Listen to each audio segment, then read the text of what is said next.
I see that you are the first one here.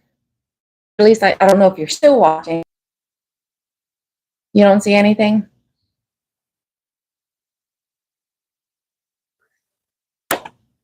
Your first time. Okay. Here we go.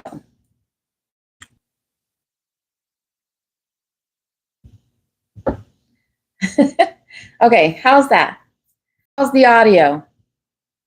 I do have my microphone right here. I just don't want to put it on here and my voice be blaring, especially if you're wearing any headphones or anything like that. But welcome, welcome. Rachel, I don't know if you're still here. Zoe, hi Denise. Hi Becca. Thank you. Thank you for the sound check. But does this look a little crooked?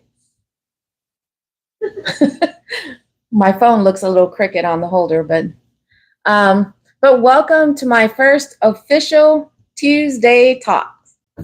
And the topic of the hour, in case you didn't see my what the title was for the live, but it's talking about the battle with acceptance rates. So welcome. If you're just now popping in, I do hope that you'll say hi so I can give you a quick shout out. And if it's your first time joining my channel, I do also hope that you'll tell me where you're coming from, or I'm sorry, where you're watching from. And don't forget, if you haven't already done so, hit that like button. This just helps get my live stream out there so more people can attend, or at least I hope so.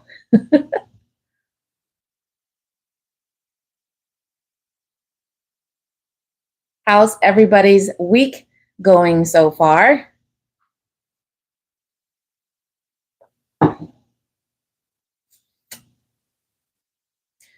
For us, yeah, we unfortunately are running without car AC. So yeah, that definitely, especially here in Texas, it's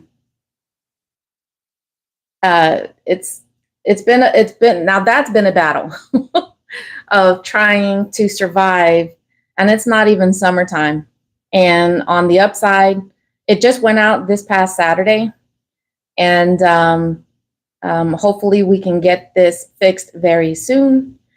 And until then, I am just thankful that I'll be able to borrow a car from my eldest daughter, and while we're getting that fixed, so we're not suffering in this Texas heat. Hey, Lexi. Speaking of eldest daughter.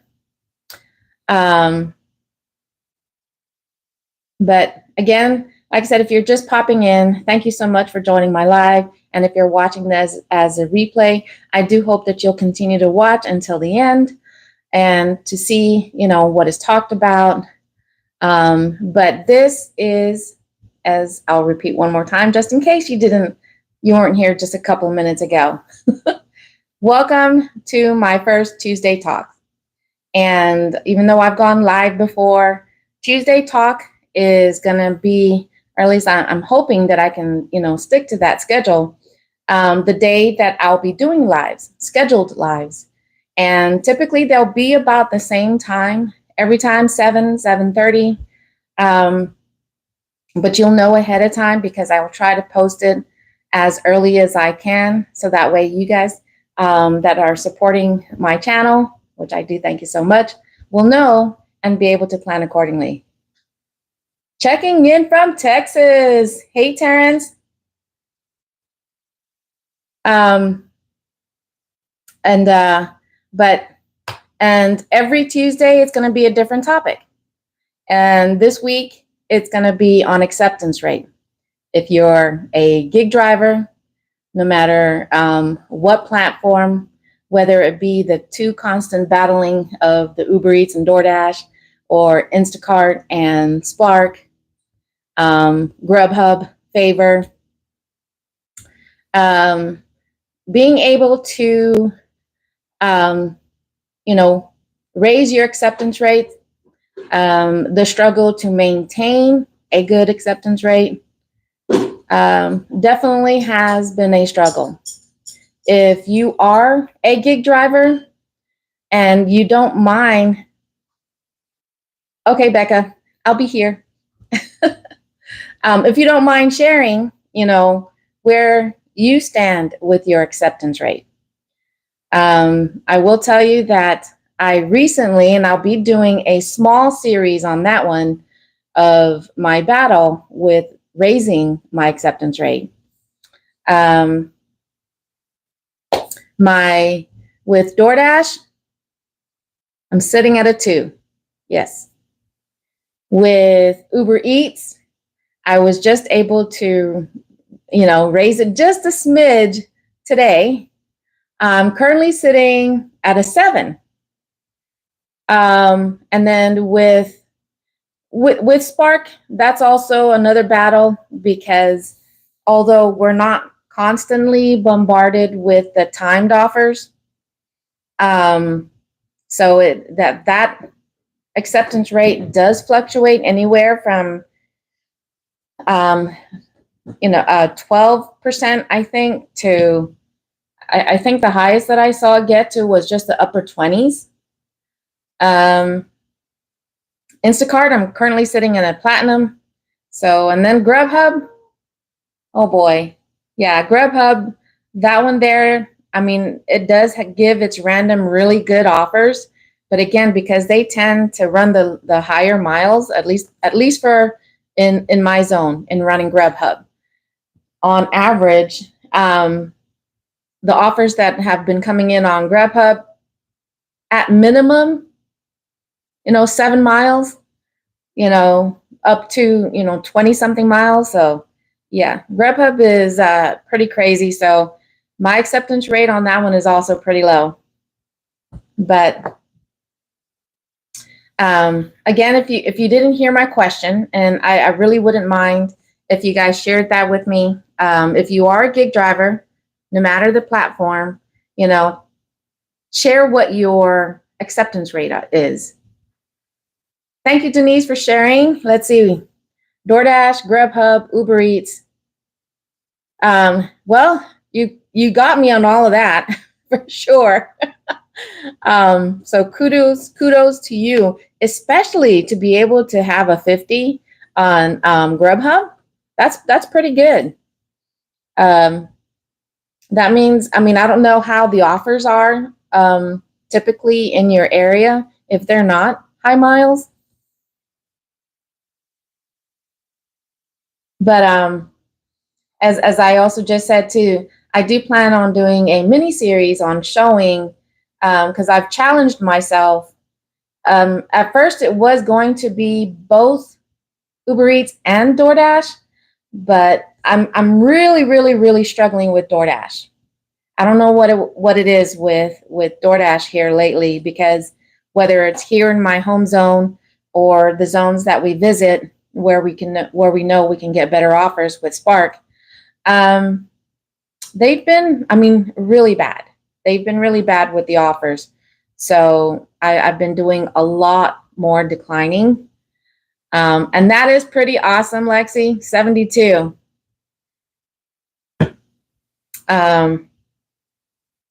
Pretty high miles on Grubhub, but I like the area out in country rather than city traffic. That is true. I agree with that. I like that, except for when it comes, depending where in the country and time of day, because there have been roads, places you drive through that are gravel, dirt, and little to no lights on the street. So yeah, there are many times that I drive on those country roads where I'm like, boy, I'm glad I'm making this delivery during the day. But I've challenged myself to raise my Uber Eats, and one of the reasons for that is because I've been doing gig work for over a year and a half at least. And, it's always been asked with new drivers and seasoned drivers on whether your acceptance rates matter. And I don't know what you guys think. Oh yeah, I don't work after dark, and in the country is just huge mansions. That is still pretty cool. I'm sure the scenery though. I'm sure the scenery, if you're talking about mansions there, the scenery in those country drives must be pretty nice. Must be pretty to drive through. So yeah, they make it a little bit worth it for that type of scenario. And I hope they've been tipping really well too. Because I want to be able to have my own experience in reference to where I can say with a little bit more of a definite answer that whether, yes, your acceptance rate matters or no, it does not matter at all. I mean, there's actually three answers to that. It could be the in between, that it depends on the offer themselves. But yeah, and I want to be able to answer that, really the importance of acceptance rates. But the other reason why I want to raise my Uber Eats acceptance rate, rates definitely matter. They see acceptance rate as reliability. Yeah, I can see that. I can see that as when they're looking on whether to send offers out to, especially the type of offers out to drivers. But again, I've seen it before my acceptance rate flatlined. I was still getting pretty decent offers. Not often, but I was still getting those pretty decent offers to where there were $2-3 a mile. And especially ones that get to the $3 a mile, those are pretty good. But the other reason why I wanted to raise my Uber Eats acceptance rate is because my eldest daughter, who's also part of the live right now, I wanted to challenge her. I wanted to challenge her, and that would be a video that I would post on my channel. Hey, Sheila, thank you so much for joining. Welcome to my first official Tuesday talk. Topic of the day is the battle with acceptance rate. And that's pretty much what we've been talking about. And I do know you're a gig driver too, Sheila. And if you wouldn't mind, if you don't mind sharing where you are with your acceptance rates on any of the platforms that you want to share about. And the other part that you missed was where I'm at with mine. DoorDash, I'm sitting at a 2%. Uber Eats, I raised it to a 7. And I think with Grubhub, I have no idea where I'm at with Grubhub because I don't do that one nowhere near as often of the other apps. But Spark, I believe I'm currently sitting at a 16 with that one there. Instacart, it doesn't give you a percentage. I don't think it does, but I'm a platinum level with Instacart because the two really that we go back and forth from really is Spark and Instacart. And then Favorite comes in third and sometimes ties with Instacart.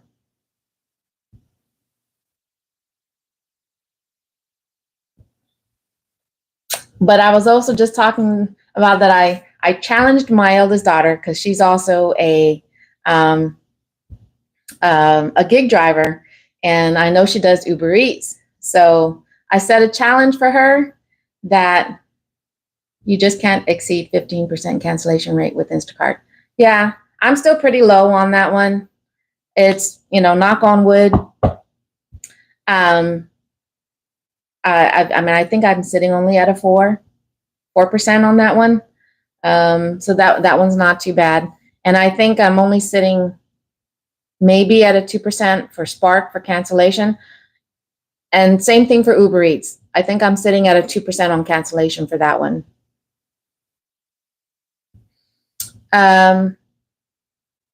But in order for it to be fair, I wanted to raise my rate a little bit because, my daughter, she's sitting in the low 70s, and where I'm at right now, 7, I think she'll have a bit more of an advantage.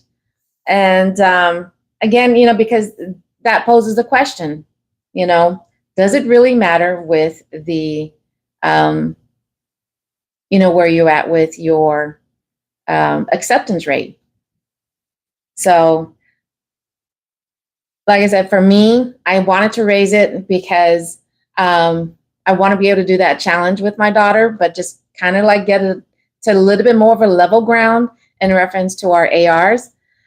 And the other thing is I want to increase the type of offers that I'll be able to receive if my acceptance rate starts to get a little bit higher. Because, that is one thing I will say is how often I am getting those decent offers on Uber Eats. When my acceptance rate was higher.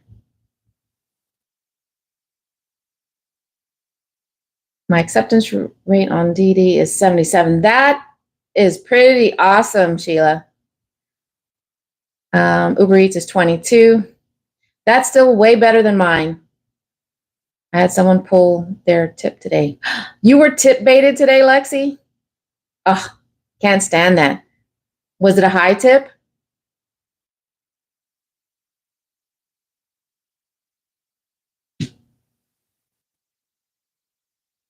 And don't forget, if you are joining the live, even if you're sitting quiet and just watching, which I still thank you, don't forget to smash that like button, because that'll help get my live out there for more people to be able to see it and hopefully join in on the live. Yeah, and the total for the trip was, oh, can't see that. What did it say? It was what? Okay, there we go. Yeah, and the total for the trip was $5. How much was the tip originally? Oh, $5 is what they took away.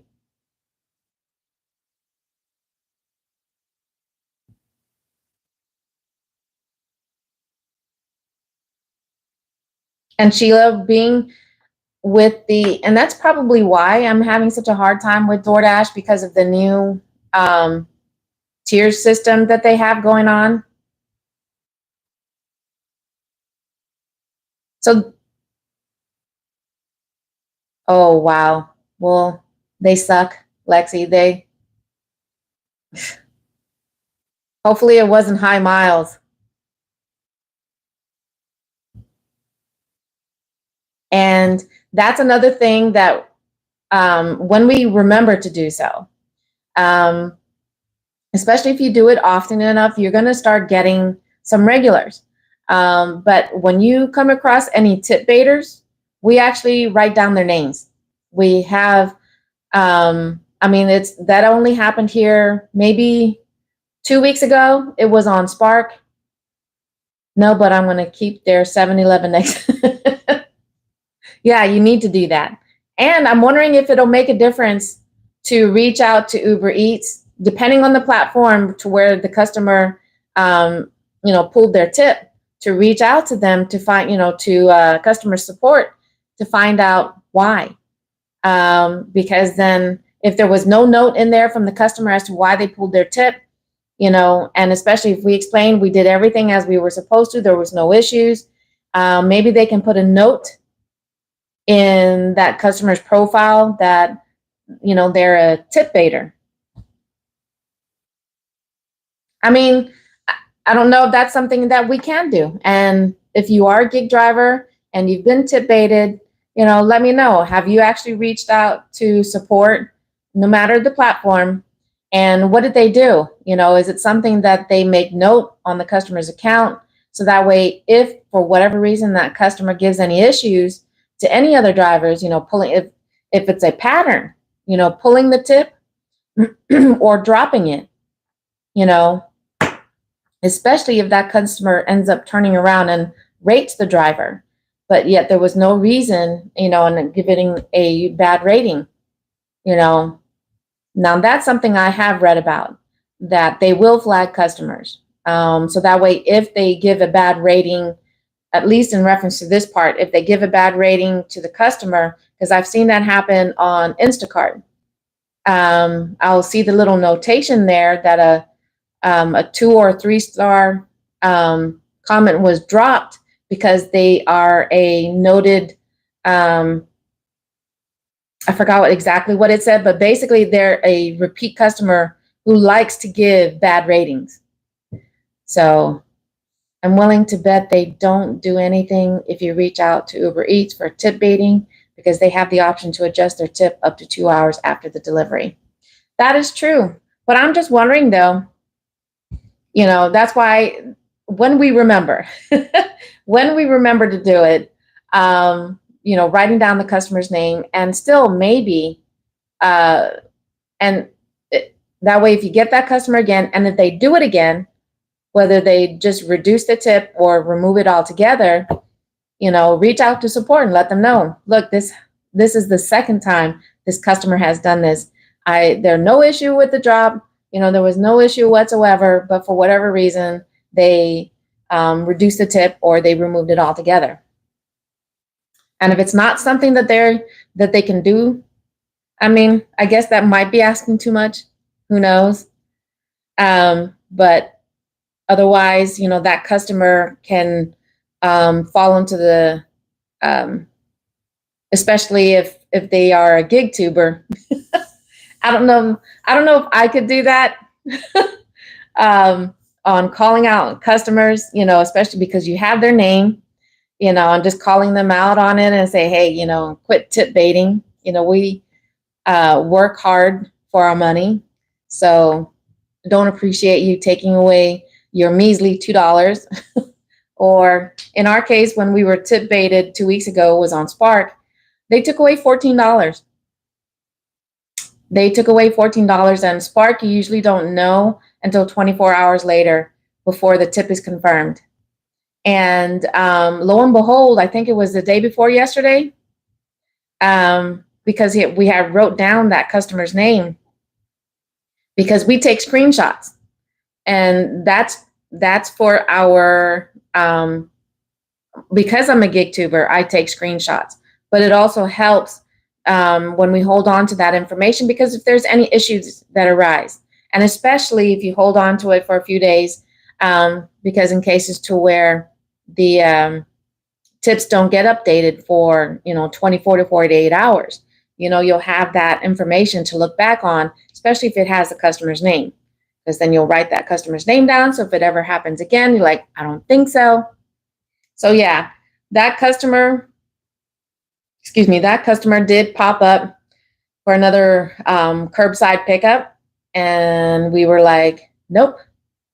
And I think it was a standalone, or was I'm just asking my husband real quick. Do you remember if it was coupled? You think it was a standalone? So the customer, by herself. So we were just like, no, thank you. Tip bait stinks. Definitely agree. I got one of those Spark baits. She took the whole $15 away. We had a trunk load of food and personally handed her. Seriously? Oh, I mean it.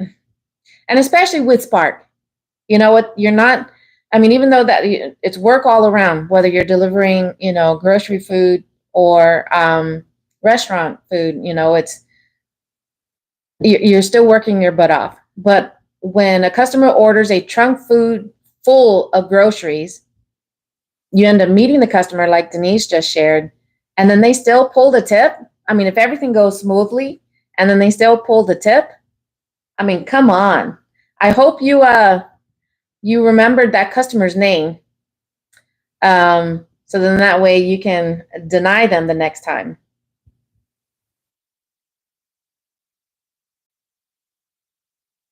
But if you're just joining the live, thank you so much for joining and watching. I hope you'll continue to stay.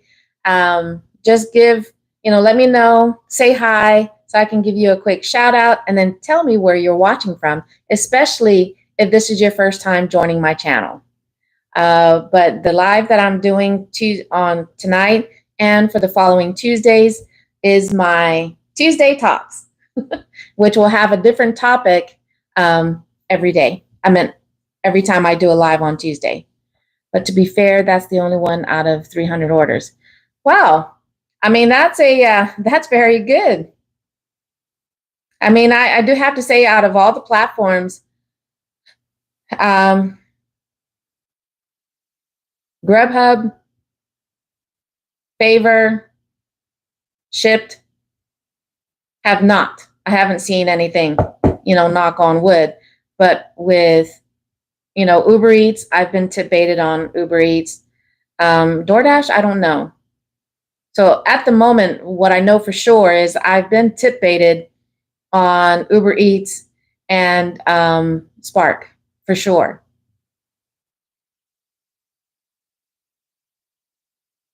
And you definitely got me.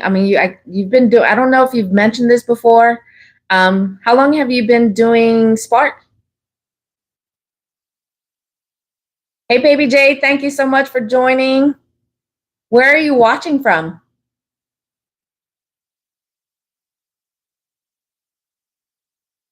And Sheila, were they high tips with what you got tip baited on? Mine, well, the first time, the second time I was tip baited on Uber Eats, they reduced the tip from $6 down to $2.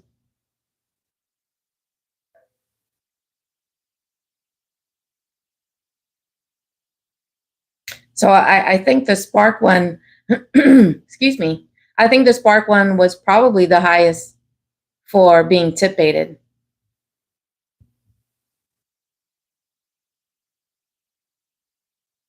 Okay. Oh yeah. Then you started Spark a whole year before us, before me. Oh, hey Kiko. So another Texas in the house.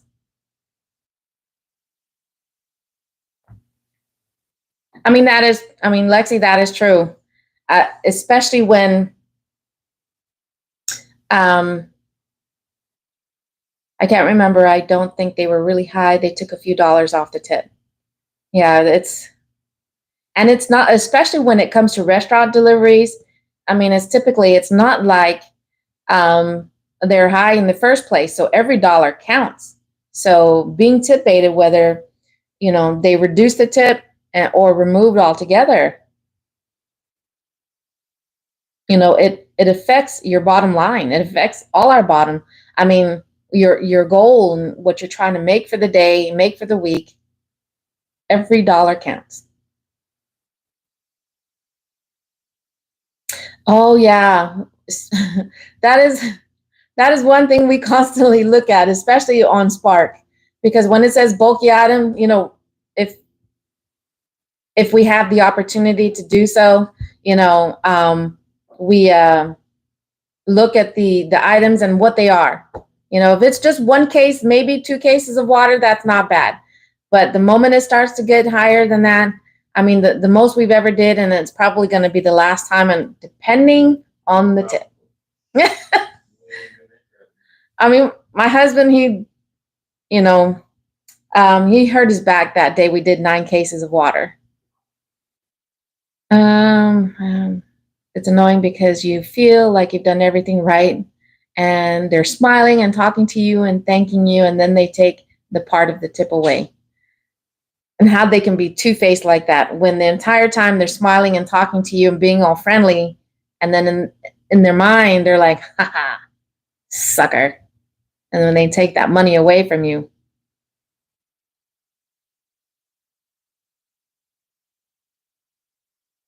It's not often.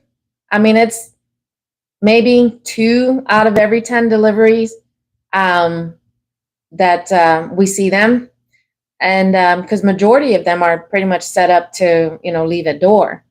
But what I try to remember, although I'm told that's the reason why, I don't deliver as quickly as I could be, because at the end of the drop off, I'm usually leaving a message for the customer on whatever app. I mean, if I'm able to. Um, and if it's a DoorDash, because I know you can't message them after the fact, but right before I make the delivery, I might, if I remember, I'll send them a message thanking them. It is a backbreaker, even with high tips.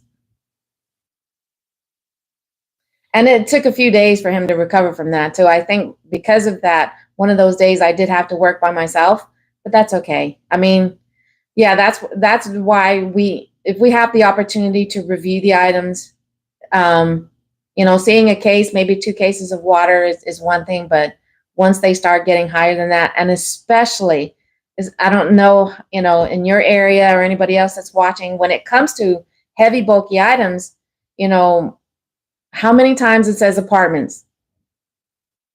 And especially if those apartment places don't have elevators, don't have, trolleys that you could use. I mean, I've been to 1 or 2 apartment places to where it's almost like a hotel, because they do provide those, what you see when you go into those fancy hotels where they have, or not even fancy, but when you go to a hotel and they have those trolleys or whatever they're called, to where you can carry your suitcases on. Some apartment complexes, I have seen that. And especially if you're doing, if you do have a bulky order, because if you're just, doing a shopping at Costco or Sam's or whatever, where you typically do get bulky items, having something to carry it, having an elevator, oh boy.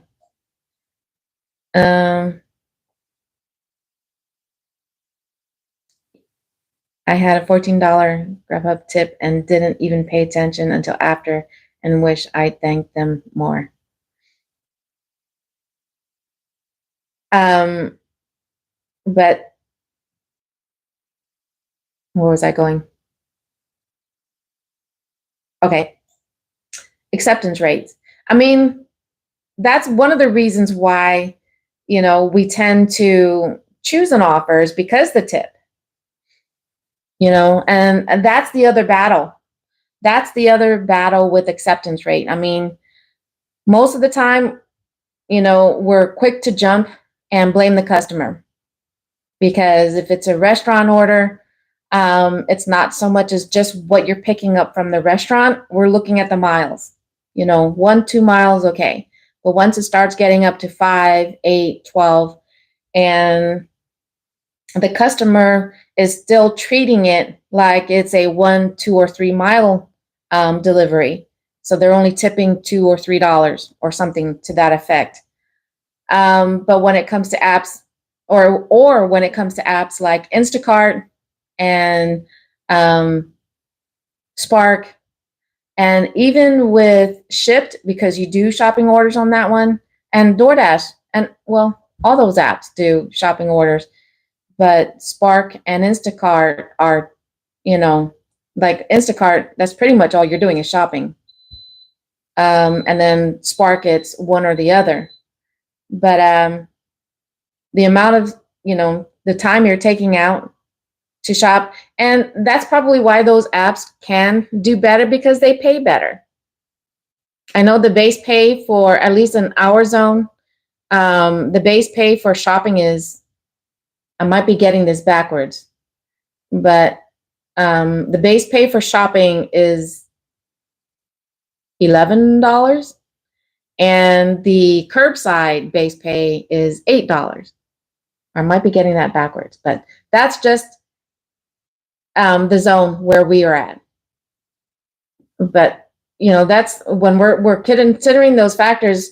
We're quick to jump on the customers about, I guess you don't want your your restaurant food, or I guess you don't want your groceries delivered because they're not paying enough. I just don't know if it's worth it to increase AR on DD if it have to take so many low offers. Yeah. That is, and that was the other crazy thing before my AR did tank on DoorDash. It was always so funny to get those offers and it be labeled high offer. You know, I'm like, that's a high offer. And I mean, even watching other gig tubers where they show the offer they got, and because of their higher acceptance rate, and it'll say high offer, and it's not high at all. They could be $5, $6, $7 and still be about 2, 3 miles or so for that amount. So I'm just like, how do they classify, these offers to be a high pay offer? And I don't know if you're doing DoorDash, especially with this new tier system, especially Sheila, if you're still there, and Nieces, I don't know if you're still doing, if you see this with the new tier system, does it still say high pay offer like it did before they converted over to this new tier system? I think customer thinks we get all those fees they pay for their food. That is true. I mean, I don't see why not. It's like, again, on our end, we're like, if you're going to use this premium app to order, whatever it is, whatever app, if you're going to use this premium and pay all those fees, you should be able to, be willing to pay that additional fee for delivery if you want your stuff done and delivered promptly.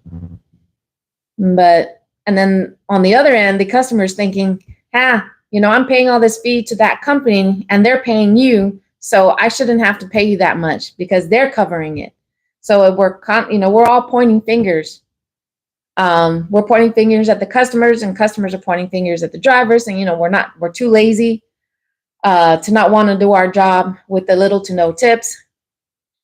I had an offer the other day that said I was getting priority. Okay, maybe that was the other word, high priority or high up offer, something like that.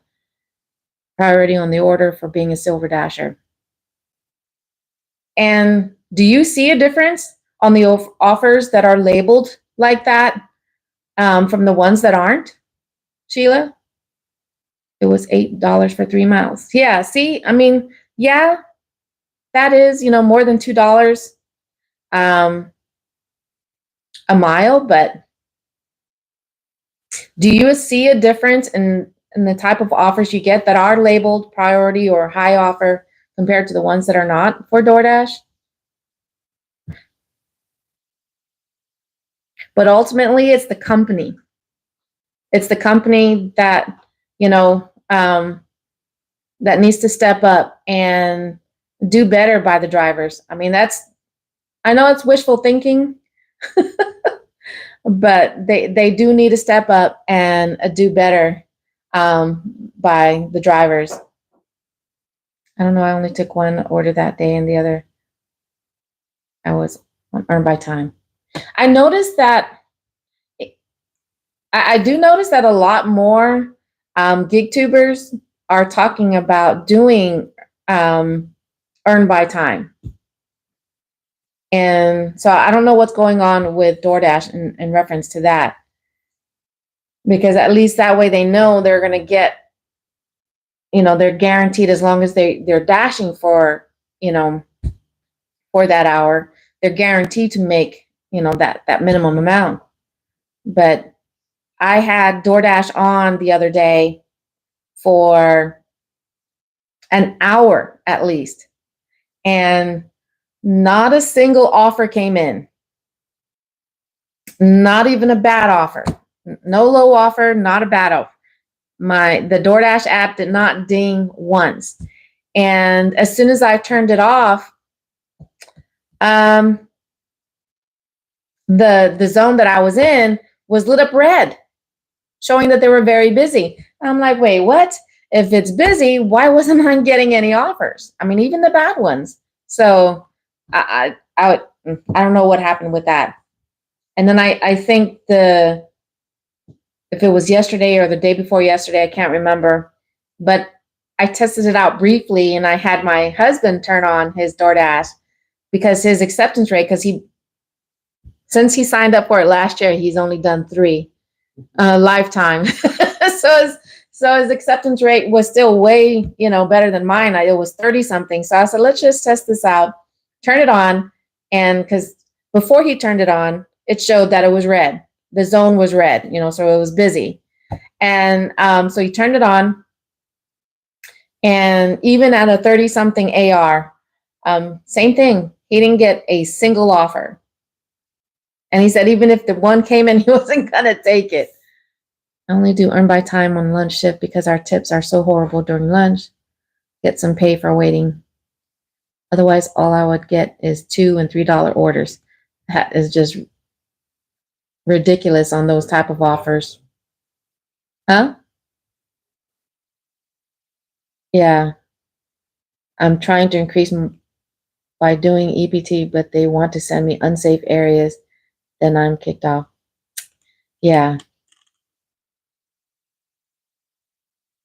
And I don't know if it does make a difference, but I really haven't had a lot of time to experiment with that, I guess, in reference to doing actually scheduling a shift instead of just waiting for, for it to show red so you can hit dash now if your AR isn't high enough. I mean, at times I think it did because I want to say that the times that I was working a shift when it was scheduled, offers were coming in compared to the times where, oh, I see that it's red and I can hit dash now. So I don't know if that really does make a difference in reference to just, hitting dash now compared to scheduling a shift.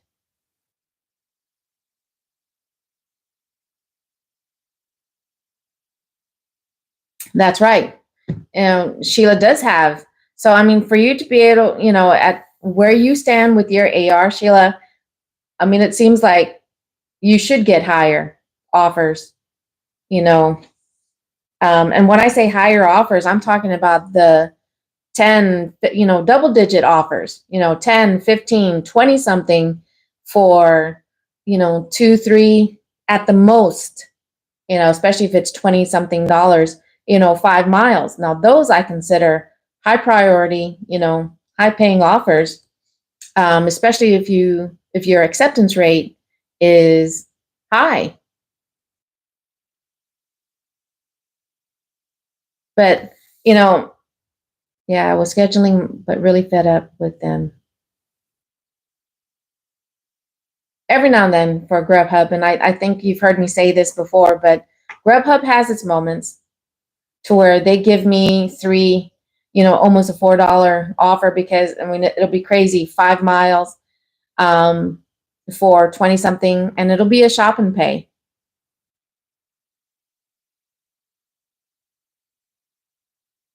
Actually, for DoorDash, I've seen a decline here. You're talking about probably in the last few days in reference to just being able to get offers or decent offers that are not just sitting at the $2 and $3 mark.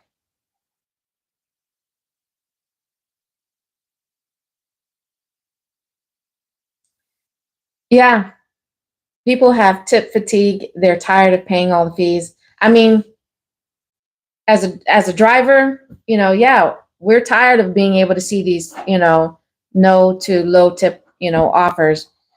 And then of course the customers, they're tired of having to be the one to make up for the difference that the company, it's these companies, they have to do something. And I don't know, like some of these videos I've been seeing here, the downfall of, DoorDash, because especially in light of the, what was it? Instacart and Uber Eats.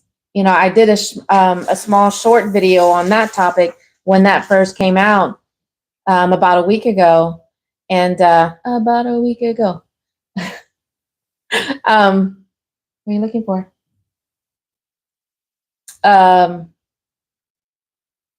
If that is having, and I thought that if that was going to be, what type of impact that would be for Uber Eats drivers, but some people are saying that that's going to have a negative impact on DoorDash because you got two large companies, Instacart and Uber Eats, pairing up. So that could potentially, boost more drivers that are doing both Uber Eats and DoorDash to look at Uber Eats more because they're going to have more opportunities for offers.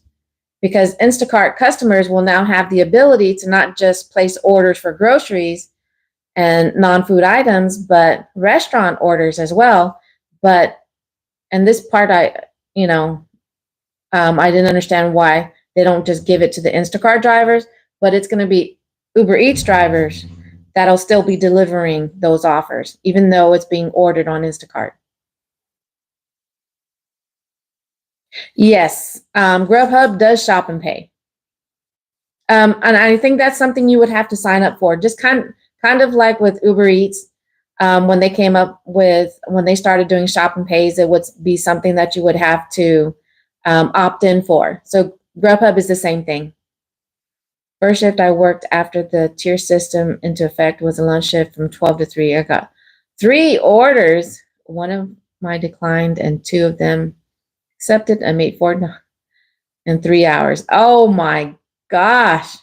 That's another reason why multi-apping. If you're a gig driver, if you're only relying on one, even just 2 apps, you're going to, just to make up for the waiting periods, the downtime, the more apps you have available to be able to do at that time, it increases your ability to make more money. I don't understand what is the partnership for Instacart. And well, I do have to say, just like with DoorDash so far, most of my shop and delivers in my home zone has been at CVS or Target for my DoorDash. Those have been the main 2 stores that I've seen for that one. And Grubhub has been CVS. I've done a couple of offers for shop and pay with Grubhub at CVS. And one of them was the one that was over a month ago. That one, I accepted it just towards the end of my shift where I thought it was going to be my last offer. But yeah, I think it was less than 6 miles or about 6 miles, and it was $25. So I was like, heck yeah, we're going to do this. And it wasn't a large amount of items. I think it was only 5 or 6 items. And I think it was ice cream, come to think of it.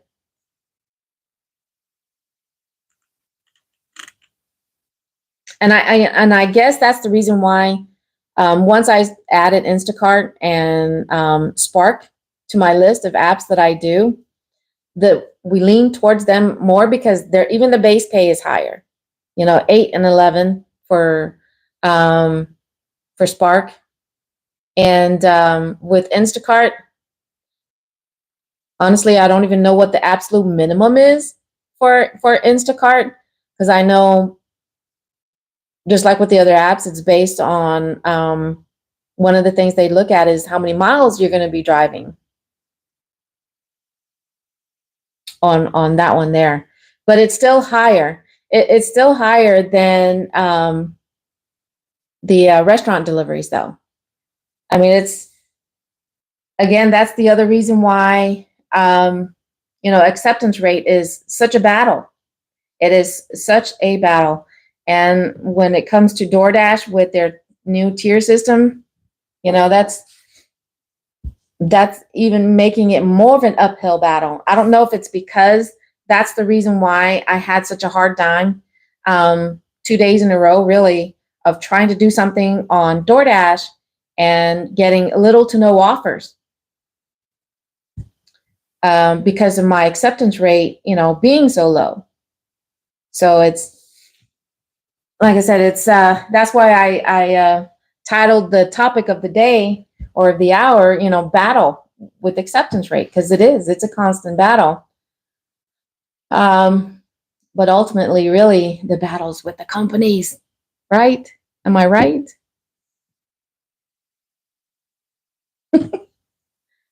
As my husband just said, am I right? Am I right? Am I right? I didn't say it as fast as he did, but you can kind of hit you. I don't know if you heard him in the background when he did that.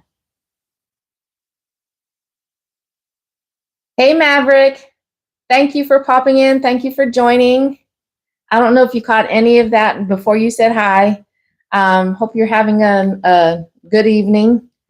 But welcome to my first ever Tuesday Talks with the topic on acceptance rate and the battles we face just to be able to increase your acceptance rate and maintain it.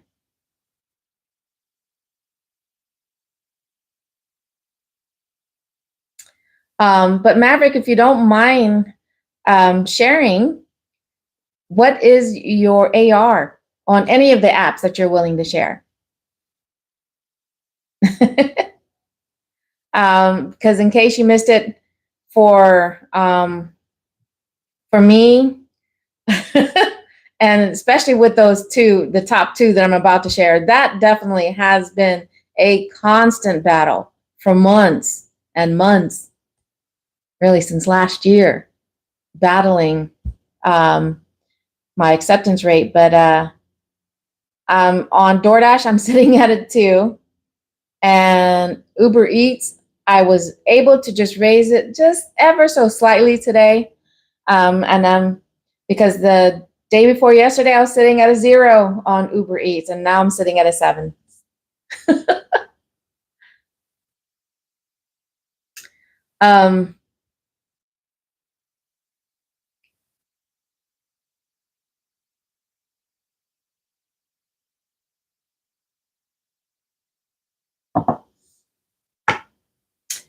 And but the other reason why I wanted to bring that up as a topic for the acceptance rate is because I don't know when it's going to happen, but it's going to happen in the near future. Near future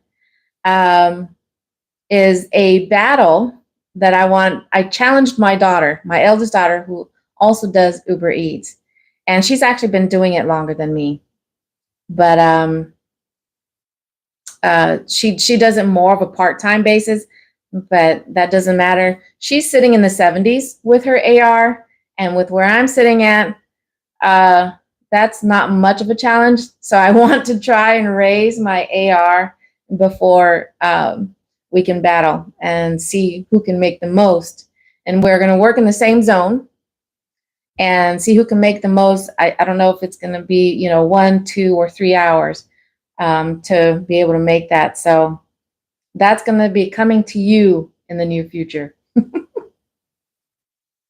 And that also goes along the same lines of what's going to be coming to you soon is my battle with being able to raise my acceptance rate, which just started yesterday. Yesterday was my first day to where as soon as I turn on Uber Eats, my goal is to accept the first 2 offers that come in, no matter what they are. So I did that yesterday and I did that today. And like I said, I'll be doing a mini series on that one. So hopefully you guys will tune in and watch that one, because that'll happen before the battle with my daughter on who can do better on an Uber Eats run. But I will give you the little sneak peek today. And that, I mean, as soon as I turned on Uber Eats. Hey, Gigi, thank you so much for joining. Welcome to my first ever Tuesday Talks. Topic of the hour is the battle with acceptance rates. But my very first offer that came through as soon as I turned on Uber Eats earlier today, 12 miles, Panera, for $6. Yeah, $6. And those are the type of offers that I see quite often on Uber Eats, stuff like that. Thank you. I was trying to come up with other catchy titles to my lives, but being typically Mondays and Tuesdays were off, I figured Tuesday would be a better day to do the lives. So Tuesday Talks was born. But yeah, it was stuff like that with Uber Eats and being those type of offers that I get are the backward offers, which is why my acceptance rate suck. And it flatlined before I started this challenge for myself. So at the start of every shift, whether I head out by myself first thing in the morning, and Gigi, I know on watching some of your videos, you're out there at 7 o'clock in the morning. I don't know if I can ever get myself. I mean, I'm awake sometimes, but being able to walk out the door and ready to start a gig shift at 7 o'clock. I don't know if I can do that. 8 o'clock, I think, has probably been the earliest. And that was only because I had an appointment that morning anyway, so I was out. But anyway, so I, whether it be with my husband, but getting out there, turning on my Uber Eats, and accepting the first 2 offers that come through. So that's my challenge until I can get it high enough. I don't know if I'll be able to get it as high to close to match my daughter to be able to do that upcoming challenge with her, but I at least want to get it into the double digits. I want to try and get it at least into the 20s, and we'll go from there. So even though the challenge is to accept the very first 2 offers that come through on Uber Eats, sometimes I accept 3. Today I accepted 4 because I don't want to get out there just for 20 minutes and say, okay, I'm done. So I hung in there for an hour. I don't know how you can get out so early with having small children. More power to you.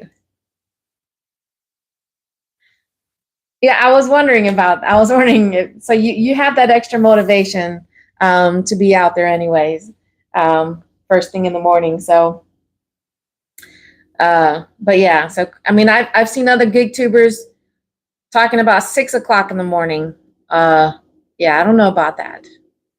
And I know we got that notification on Spark to where, because normally when you look at your Spark app, it shows 8 to 8, but now they're operating. You can start Spark as early as 6 o'clock in the morning.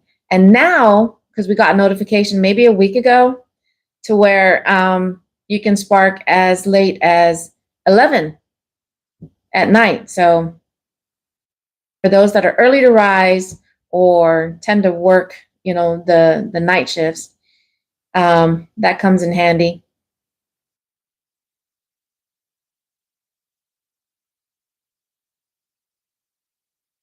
But because since you are a gig driver yourself, Gigi, if you're still here, if you don't mind sharing what your AR is currently sitting in.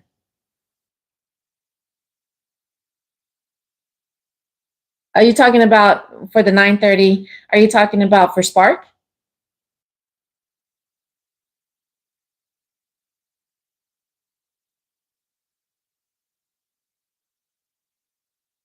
I've only been able to make myself get out at 6 a.m. when I've been in weekend. Oh, yeah,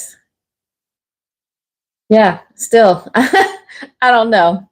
Unless I have an appointment, early in the morning, because sometimes appointments can be at 7 o'clock, then I can see, getting out there that early.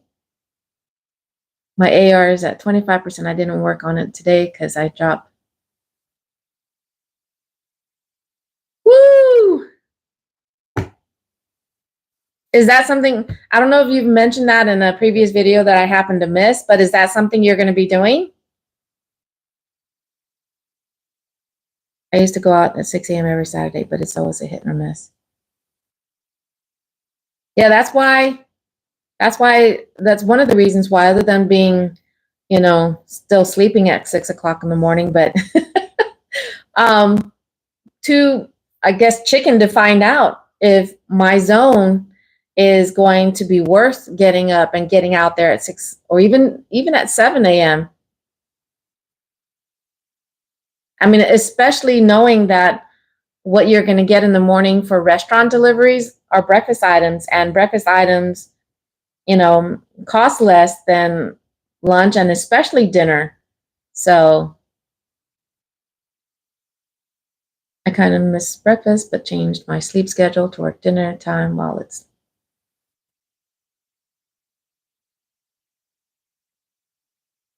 Yeah. I mean, I don't know, we might adjust our schedule as well, as it starts to get darker later, to where we start our shift later, just so we can work later into the day.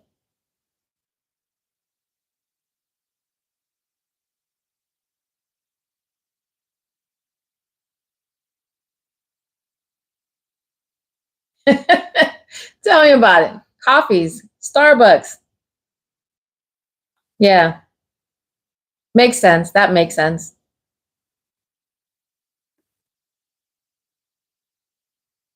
And that's something else I wanted to ask you from your perspective too, Gigi, is um, with, I don't know if when you were, because I thought you got your AR pretty high before on DoorDash.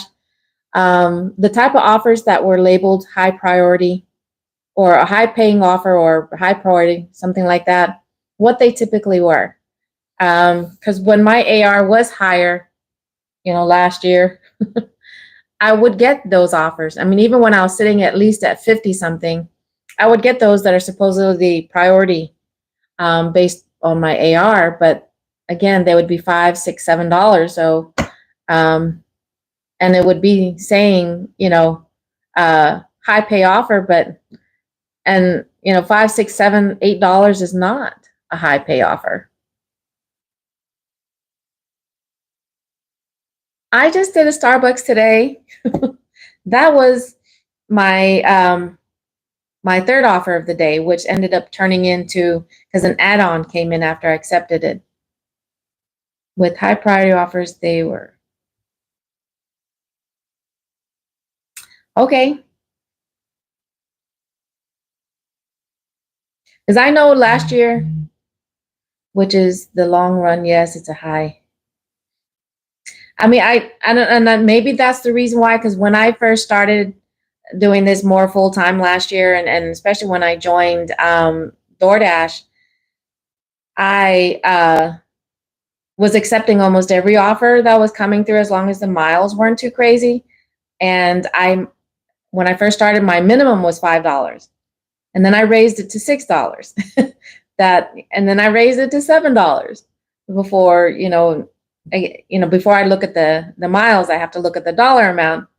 And then now it's all of the above. You got to look at the dollar amount. You got to look at the miles. So it's not taking you out to a different zone or an area to where you're going to have to spend those, 2, 3, 8 miles just to come back to a workable zone. The lowest I will go is 550 now.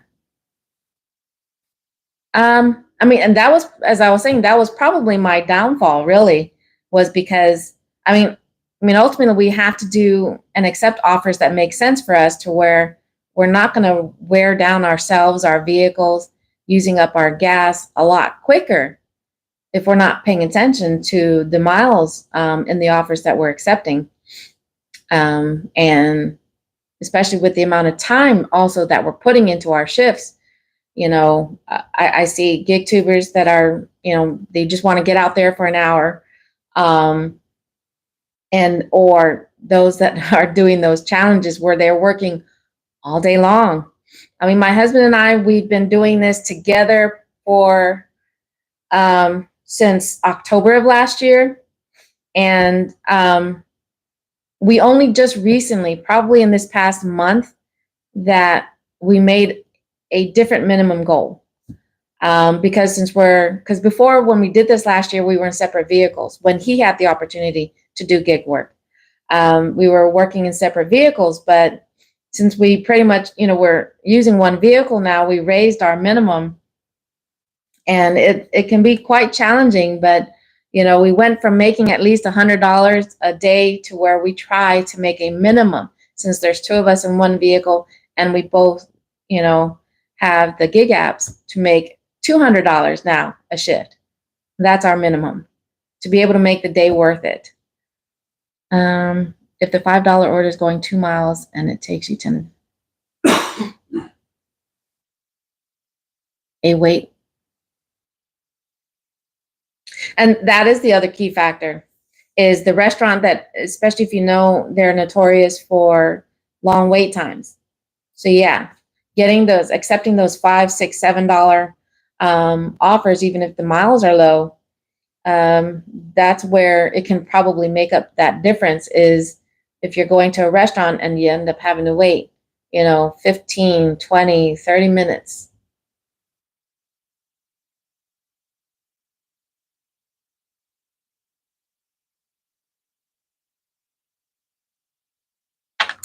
But either way, for a lot of us, and that's why I kind of want to put it out there, because for all these new gig drivers that are getting out there, they have to be aware that acceptance rate, they're going to have to believe what makes sense for them, in reference to on how important your acceptance rate is, that it is going to be a constant battle.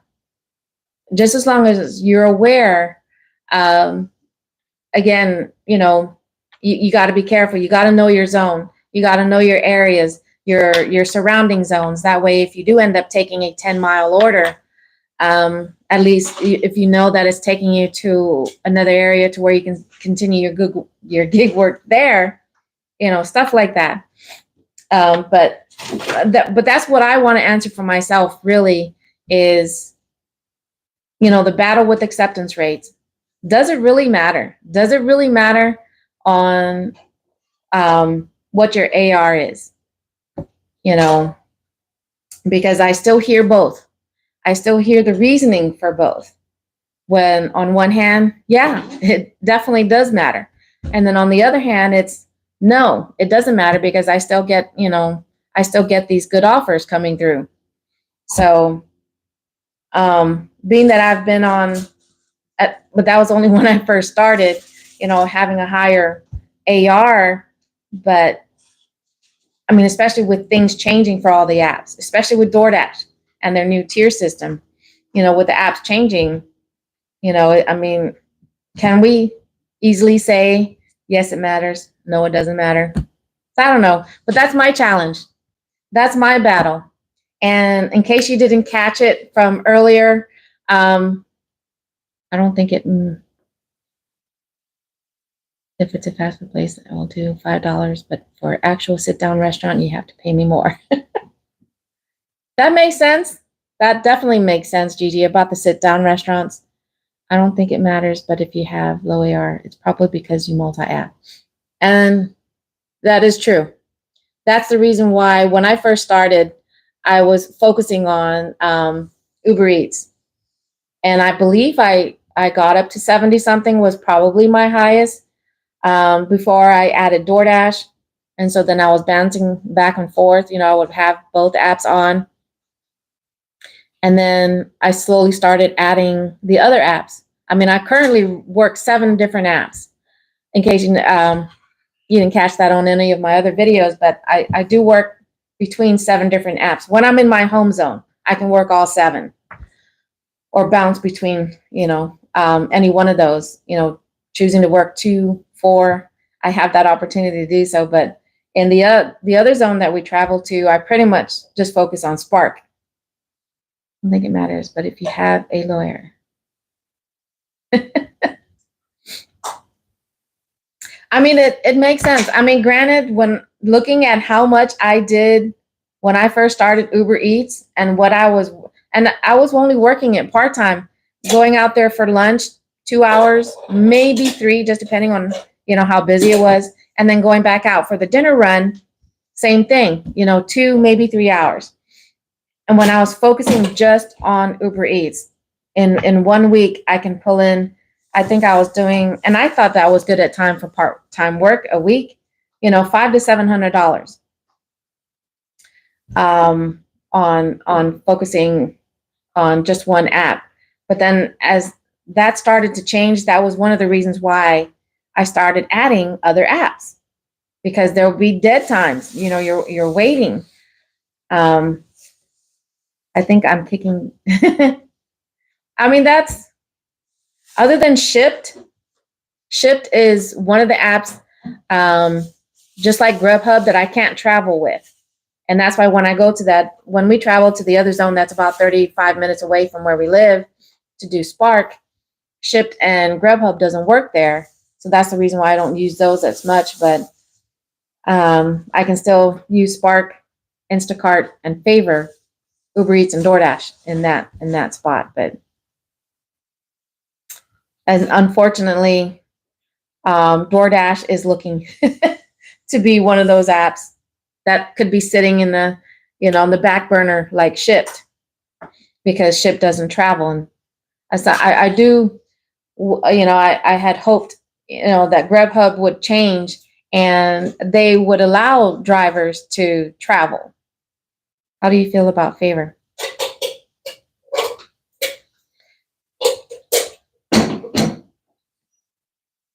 Is that an actual tag that's going on? The DD tier system from, I don't remember if we talked about it last time.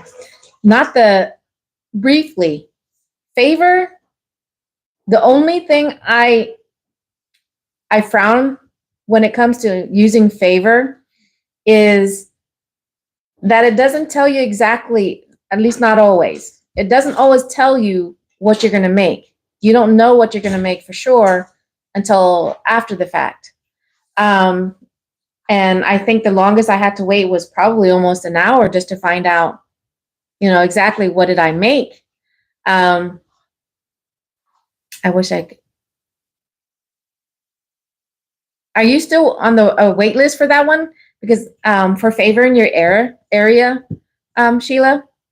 But for Favor, what I do like about it is that they make customers tip a minimum of $2. That for sure. So on average, you're going to make at least $4 on the app for the order. But and then sometimes they do tell you right away that you're going to make, $10, $8, $14, 20 something. That might be there, but otherwise they give you a range from $4 to $8, $4 to $12. So you don't know, and you're like, ooh, do I want to take it? I mean, it's 4 miles, but am I only going to make $4, or am I going to actually make that $10? So that's the only thing I don't like so far about Favor. But otherwise, especially when it comes to curbside at HEB, because it gives you the opportunity to stack. Because for the curbside, if it's 12:30, but yet the curbside, as long as you get it delivered between 1 and 2, it gives you the opportunity to still do another, stack another offer, get that done, and then go to pick it up. So then that way, you can get the delivery dropped off by, before 2 o'clock, or at least by 2 o'clock. So, what do you think about it, Maverick? What do you think about Favor? Yes, it is full in my awe. Love the required tip. Yes, David is actually my favorite food delivery. Huh? Oh, okay. Now I just caught that. I'm like, David. I was wondering who. Same thing. I was like, David. Okay.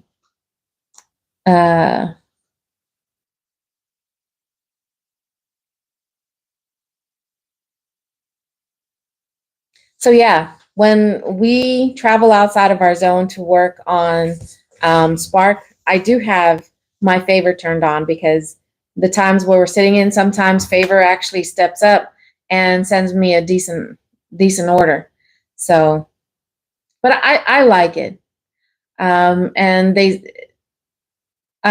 their payday basically is like every Friday, I think it is.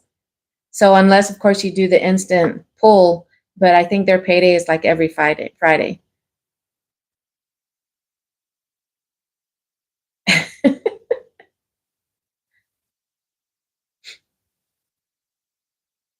You can be tip baited, and I don't like that. They just show you the possible pay range. Yeah, exactly. You know,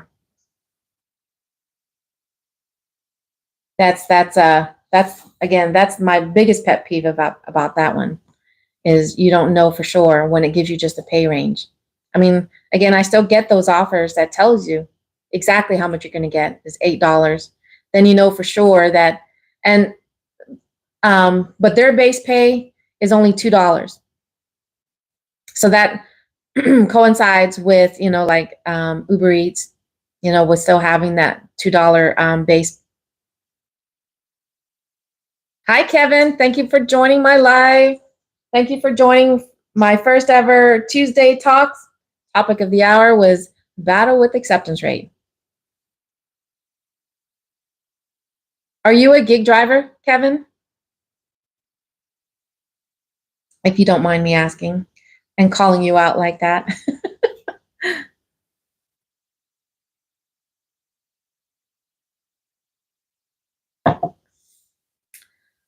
um,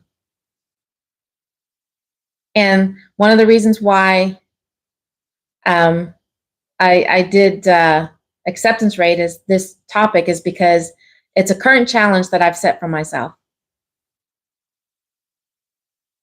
to try and increase my acceptance rate on Uber Eats. But it's my constant battle on all of the apps.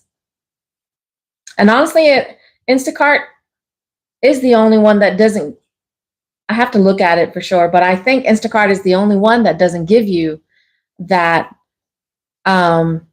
percentage rate, basically, when it comes to your AR.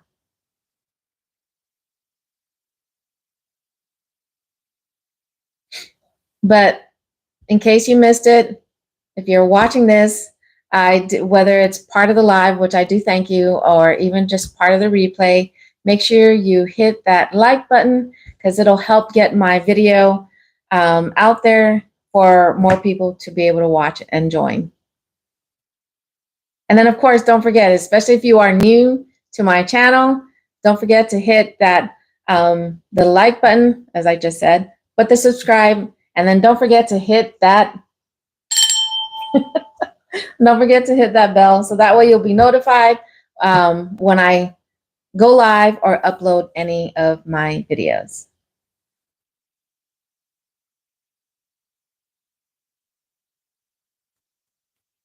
And as again with Tuesday, I will be coming up with different topics, but I might be here. I might also be posting a poll sometime in the near future for suggestions on the type of topics to talk about.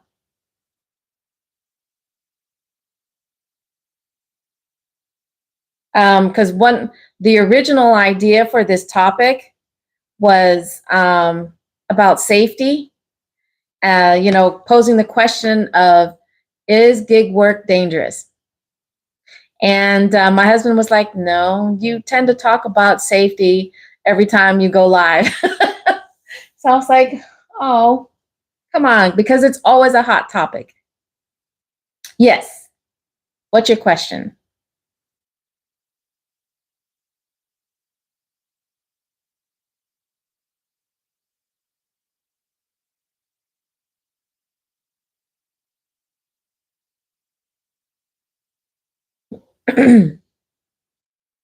What was I going to say too?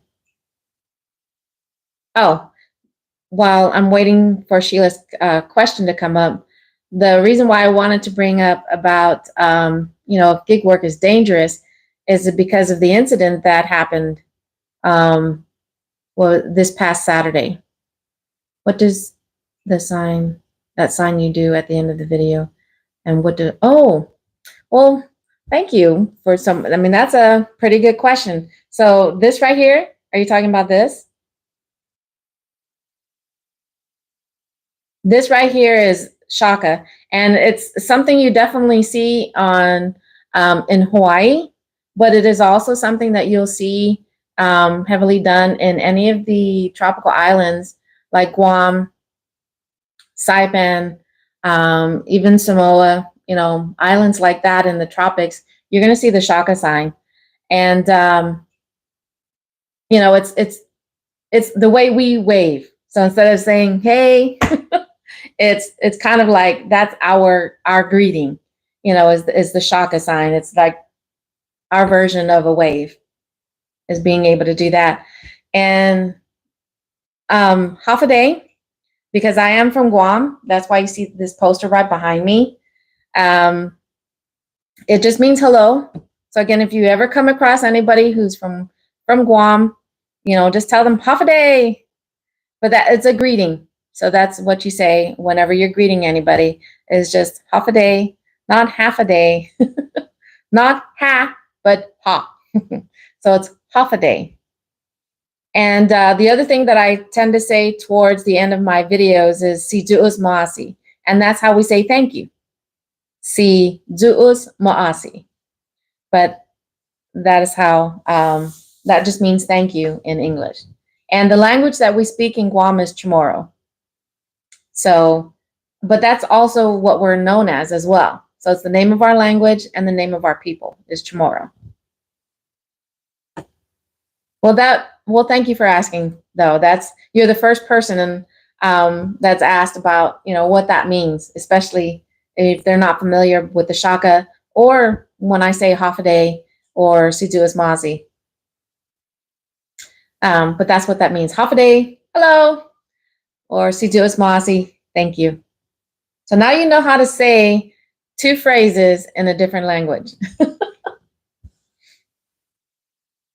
And the language we speak in Guam has some similarities to Spanish, because the way we say goodbye is the same. It's not adios, but it's adios, but it's spelled the same way. A-D-I-O-S, adios.